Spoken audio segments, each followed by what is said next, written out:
কোরিয়াতে student life জানো এক অভিশাপ। এখানে পার্ট টাইম জব পাবেন না, এখানে প্রচুর পরিমাণ জব ক্রাইসিস। এখানে টিউশন ফি ম্যানেজ করা তো দূরে থাক, পার্ট টাইম জব করে লিভিং কস্ট ম্যানেজ করাও সম্ভব হয় না। আপনার দেশ থেকে টাকা এনে থাকা খাওয়ার খরচ চালাতে হয়। আসলে খুবই বাজে অবস্থা। তো আমি রাকিব বলছি দক্ষিণ কোরিয়া থেকে। আজ তুলে ধরবো জব ক্রাইসিসের আদ্যপাদ্য।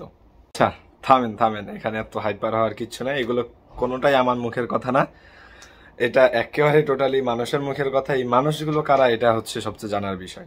আমি আসলে আপনাকে প্রথমে ক্লিয়ার করি বিষয়গুলো কিরকম। ধরেন আপনি যখন বাহিরে যাওয়া নিয়ে মনস্থির করবেন, এইগুলো বাহিরে যাওয়া নিয়ে ঘাটাঘাটি করবেন দেশ সিলেকশন নিয়ে, তখন যখন আপনি দেখবেন যে অল্প টাকার মধ্যে খুব অল্প কিছু ক্রাইটেরিয়ার মধ্যে আপনি একটা দেশ সিলেক্ট করতে পারতেছেন, ওটা হচ্ছে সাউথ কোরিয়া। খুব অল্প টাকা যাইতে পারতেছেন, মোটামুটি হ্যাসল থাকলেও ডকুমেন্টেশনে ফোকাস দিলে যাওয়া সম্ভব। খুব অল্প টাকার মধ্যে 5 থেকে 8 লাখ টাকার মধ্যে চলে যাওয়া যেতেছে, A to Z সব, ইভেন দো ব্যাকআপ সহ, ব্যাকআপ টাকা সহ, এজেন্সি কস্ট সহই ধরে নিলাম। তো এই যখন সাউথ কোরিয়া সিলেক্ট করে ফেলবেন, তখন যখন আপনি ঘাটাঘাটি শুরু করবেন অনলাইনে, ইউটিউবে হোক, ফেসবুকে হোক, হোয়াটসঅ্যাপ গ্রুপে হোক, মানে নানান জায়গায়, ফেসবুকে তো গ্রুপের অভাবই নেই। তো তখন আপনি দেখবেন এমন এমন মানুষ আপনাকে এমন এমন ভাবে ডিমোটিভেট করবে, আর আপনি এত বাজেভাবে ডিমোটিভেট হবেন যা বলার বাইরে, যা ধারণার বাইরে। আমি এই জিনিসগুলো দেখি, তো তাই জন্য আজকে ভিডিওটা আমি মনে করলাম যে বানানো ইম্পর্টেন্ট, কারণ মানুষকে জানানো উচিত। তো আপনি এমন এমন মানুষের দ্বারা এই জিনিসগুলো শুনবেন যারা ধরেন কোরিয়াতে তো থাকে না, এরকম একটা ক্যাটাগরির লোক আছে যারা কোরিয়াতে থাকে না, বাট খুব আগের থেকে আসার প্ল্যান করতেছে বা করতেছে, এইসব নিয়ে ঘাটাঘাটি করতেছে 2-3 বছর ধরে। ইভেন আমি আসার আগের থেকেও, বাট আসতে পারতেছে না বা আসতেছে না, ফ্যামিলি সাপোর্ট করতেছে না। বাট ও ইনফরমেটিভ অনেক, ও সবকিছু জানে, সব জানতা, ওর ওপরে কেউ ইনফরমেশন দেওয়ার মতনই নাই দুনিয়াতে।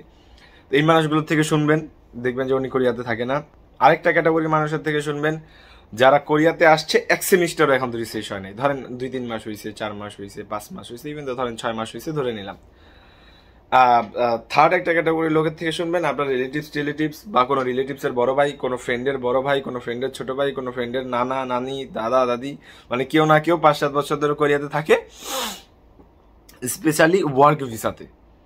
স্পেশালি হয় বেশি ক্ষেত্রে এটা, যে তারা ডিমোটিভেট করে আমাদেরই জব নাই, আপনার স্টুডেন্টরা কিভাবে সেখানে সার্ভাইভ করে, এই স্টুডেন্টগুলো জব আছে নাকি, পাগল হয়ে গেছে নাকি, কোরিয়ার মতন দেশে পড়ালেখা করতে যায় নাকি, আর এখানে না খেয়া মরতে হবে, আমরা এখানে চলতে পারতেছি না, আমরা এখানে বলতে পারতেছি না, এরকম ধরনের কথাবার্তা। But at the main time কোরিয়াতে ওয়ার্কারদের থেকে স্টুডেন্টরা বেশি কামায় অনেক জায়গায়, এটা হচ্ছে সবচেয়ে বড় বিষয়। আপনারা যারা আমার সাথে পার্সোনালি যোগাযোগ করতে চান, আমার পার্সোনাল ফেসবুক আইডি ডিসক্রিপশন বক্সে দেওয়া আছে, অবশ্যই যোগাযোগ করবেন। যে কোনো ধরনের লিগাল অ্যাডভাইস, যে কোনো ধরনের অ্যাসিস্ট্যান্সি, যে কোনো ধরনের এজেন্সি বাছাইয়ের ক্ষেত্রে হোক, সেটা কোরিয়া, ফিনল্যান্ড, সাইপ্রাস, মালয়েশিয়া, আমার সাথে যোগাযোগ করতে পারেন। ইনশাল্লাহ আমার সর্বোচ্চ দিয়ে আমি সাহায্য করার চেষ্টা করবো, ইনফরমেশন দিয়ে হোক, কোনো লিগাল অ্যাডভাইস দিয়ে হোক, কোনো অ্যাসিস্ট্যান্সি দিয়ে হোক। সো আমার ডিসক্রিপশন বক্সে আমার পার্সোনাল ফেসবুক আইডি দেওয়া আছে, অবশ্যই নক দিয়ে ধৈর্য ধারণ করবেন। আমি ইনশাল্লাহ সময় সুযোগ মতন আপনাদের তুরন্ত গতিতে মনে করেন রিপ্লাই দেওয়ার চেষ্টা করবো। তো এইসব মানুষগুলো আপনাকে বেশি বেশি ডিমোটিভেট করবে, avoid Korea, part time job crisis in Korea, south কোরিয়াতে আসা উচিত না, এই না সেই না, বকর চকর নানান কিছু। তো এগুলো বলার কারণ কি? প্রথমত যদি আমি ধরি যে ক্যাটাগরির মানুষ যারা আসতে পারতেছেন, এখন তো তারা রিয়েল স্ক্যানারিও জানে না মানুষের থেকে মুখে মুখে, তো তাদের কথা তো এমনিই ধরেন বাদই রাখবেন আপনি, তাদের কথা কখনোই ডিমোটিভেট হওয়া যাবে না। সেকেন্ড ইজ, যারা নতুন আসছে, ধরেন 6 মাসও হয়নি আসছে, তাদের মুখের থেকে কখনো ডিমোটিভেট হওয়া যাবে না।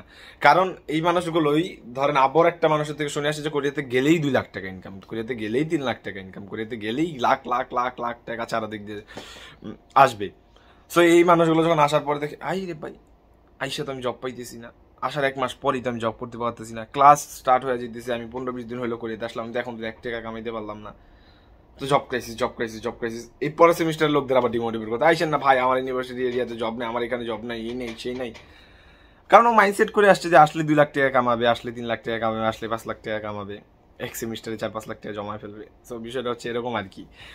যাই হোক, এখন ধরেন এই যে মানুষগুলো আপনাকে ডিমোটিভেট করতেছে না, আরেকটা বিষয়, আরেকটা গেল যে বড় ভাই বা কোনো জব বিষয় যারা আছে তারা ডিমোটিভেট কেন করে।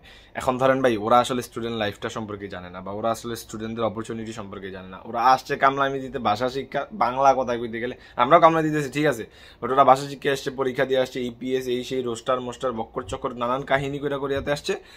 তো আসলে ওরা আসলে রিয়াল স্ক্যানার। আর এই যে ওয়ার্ক ভিসা যারা আসে বেশিরভাগই আছে কান্ট্রি সাইডে, কিন্তু আর স্টুডেন্টদের জন্য মেনলি ফোকাস হলো মেন সিটি বা একটু সিটি ভিত্তিক এরিয়াতে, যেখানে ধরেন স্টুডেন্ট ফ্রেন্ডলি জব পাওয়া যায় বা স্টুডেন্টরা কামায়। ওয়ার্ক ভিসার থেকে লোকের থেকে বেশি কামাইতেছে স্টুডেন্টরা, এটা নিয়ে নিঃসন্দেহে, এটা নিয়ে কিছু বলার নেই। তো তারা ডিমোটিভেট করে, তারা আসলে কোরিয়ার রিয়াল স্ক্যানারিওটা জানে না। এখন আমার আমার কি কি পরামর্শ থাকবে বা আমি কি বলবো এখন এই বিষয়ে।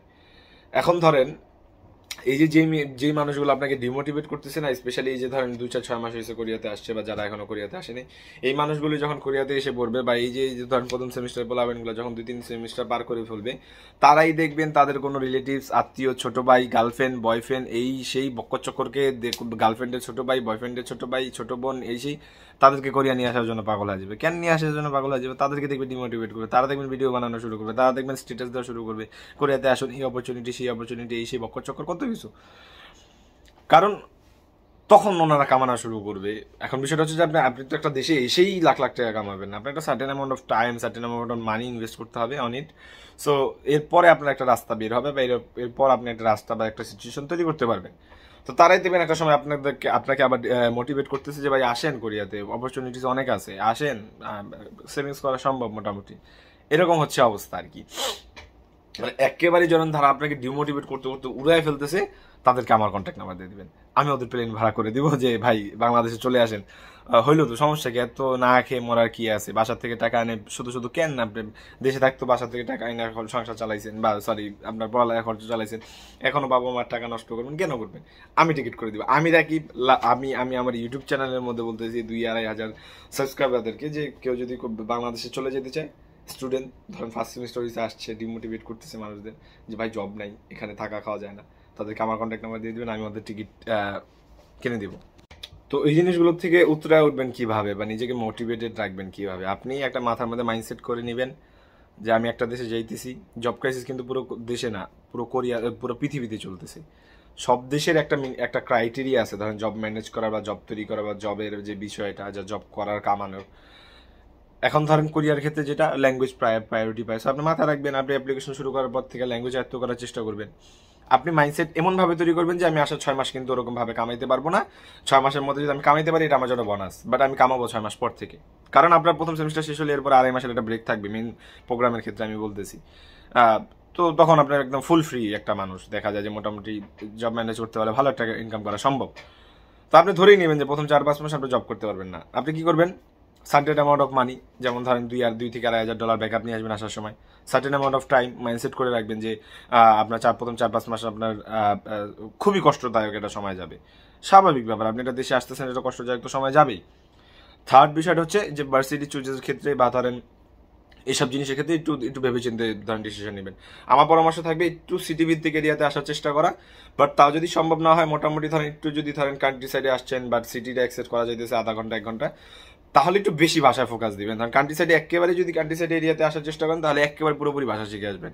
আর যদি মোটামুটি ধরেন সোল বা বুসানের ভিতরে বা আশেপাশে অ্যাটলিস্ট বা ধরেন অন্যান্য যে মেন সিটিগুলো আছে ওখানে সিটিটা অ্যাক্সেস করা যাইতেছে ধরেন একেবারে খুব অল্প সময়ের মধ্যে, তো এরকম এরিয়ার মধ্যে মোটামুটি লেভেলের ল্যাঙ্গুয়েজ, ধরেন আজ থেকে আপনি 4-5 বছর আগে যে লেভেলের ইংলিশ ল্যাঙ্গুয়েজ জানতেন, এখন বর্তমানে কোরিয়ান ল্যাঙ্গুয়েজটা যদি ওই লেভেলের জানেন, বুঝেন, যেমন আগে আজ থেকে 4-5 বছর আগে যেমন 9-10 থাকতে যেরকম আপনি ইংলিশ বুঝতেন, ওই লেভেলের যদি মনে করেন আপনি কোরিয়ান ল্যাঙ্গুয়েজটাও আয়ত্ত করতে পারেন, মোটামুটি লেভেল 1 বা লেভেল 2 মোর দ্যান এনাফ আমি আশা করি। তারপর যখন আপনি আবার কোরিয়াতে আসবেন এসেই ধরেন পাগল হয়ে যাবেন না জব, যেমন এখন বর্তমানে থেকে 1 দিন 2 দিনের মধ্যেই ধরেন ভাই জব নাই আসছে, 2 দিন হয়েছে জব নাই লাগে, এখন তুই জানেই না কোরিয়ান নিয়ম কানুন কি, এখন তুই ওর আইডি কার্ডই তৈরি হয় না, আইডি কার্ড তৈরি হইতে 2-2.5 মাস লাগে। সো একটু ধৈর্য ধরবেন, আপনি যদি মুসলমান ধর্মের হয়ে থাকেন একটু ধৈর্য ধরবেন, নামাজ কালাম করার চেষ্টা করবেন, নফল ইবাদত করবেন, মোটামুটি পরিবেশটা সম্পর্কে জানবেন, রাজনীতিটা সম্পর্কে জানবেন। ইনশাল্লাহ কোরিয়া থেকে কেউ চলে যায় না ভাই, কোরিয়াতে আসার পর কেউ দেশের থেকে টাকা নিয়ে আসে না। আমি আজ থেকে 2 বছর আগে আসছি, তাও আমি মোটামুটি $1200 থেকে $1300 ব্যাকআপ নিয়ে আসছিলাম। তখনও মোটামুটি আমি জানতাম যে জব ক্রাইসিস, তাও কিন্তু আমি ব্যাকআপ নিয়ে আসছিলাম। আমি আমার 4-500 ব্যাকআপ বাকি থাকতে শেষ হওয়ার বাকি থাকতে আমি জব ম্যানেজ করে ফেলছি। আমাদের ব্যাচের সবাই কম বেশি এরকম পারছে, বাট এখন সিচুয়েশন একটু কঠিন। তো আপনি বাসাটা শিখে আসবেন, মোটামুটি $2,500 ব্যাকআপ নিয়ে আসবেন, দ্যাটস মোর দ্যান এনাফ।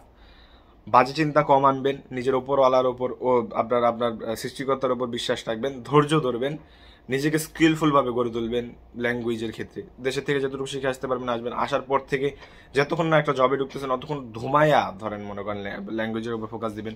দেশে থেকে আসার সময় কঠোর কাজ করার মানসিকতা শারীরিকভাবে মানসিকভাবে নিয়ে রাখবেন। সো এই ছিল আজকের ভিডিও। আমি সামনে আরেকটা ভিডিও বানাবো যে জব ম্যানেজ করা নিয়ে, বা জব কিভাবে একটু অল্প সময় বা একটু ধরেন কমফোর্টেবলি একটু ম্যানেজ করা সম্ভব, অ্যাটলিস্ট সার্ভাইভাল লেভেলের জব হইলেও। সো এটা নিয়ে একটা বিস্তারিত ভিডিও দিব। পাশে থাকেন, সাথে থাকেন, ইনশাল্লাহ দেখা হবে আবার কোনো নতুন ভিডিও নিয়ে, নতুন কোনো টপিক নিয়ে ইনশাল্লাহ। অতক্ষণ অব্দি স্টে টিউন। আসসালামু আলাইকুম।